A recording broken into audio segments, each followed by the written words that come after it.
ഈ കഥ നടക്കുന്നത് തൃശ്ശൂർ ജില്ലയിലെ പുന്നയൂർക്കുളം എന്ന് പറഞ്ഞ കൊച്ചു ഗ്രാമത്തിലാണ്. ഈ കൊണ്ടുവന്ന വിഷയമാണല്ലോ, അത് വീട് പണിക്കല്ല കേട്ടാ. ക്രിക്കറ്റ് കളിക്കും തോറും ചെറുപ്പമാക്കുന്ന മഹാസാഗരം. ഫാഷൻ മറ്റൊരു ഫീൽഡിനോടാണെങ്കിലും ഹെൽത്ത് നിലനിർത്തുന്നത് ക്രിക്കറ്റാണ്. ഈ മനുഷ്യൻ്റെ പ്രായമുണ്ടല്ലോ 55. ഈ പ്രായത്തിലും ഓടാനും ചാടാനും മറിയാനെല്ലാം പറ്റുന്നുണ്ടെങ്കിൽ അതിനൊറ്റ ഉത്തരവുള്ളൂ, ക്രിക്കറ്റ്.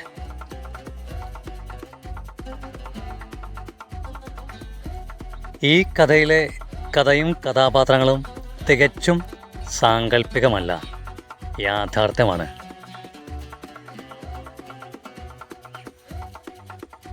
കളിയൊക്കെ തുടങ്ങി കുറച്ച് കഴിഞ്ഞാൽ ഞങ്ങൾക്കൊരു ലീഗുണ്ട്.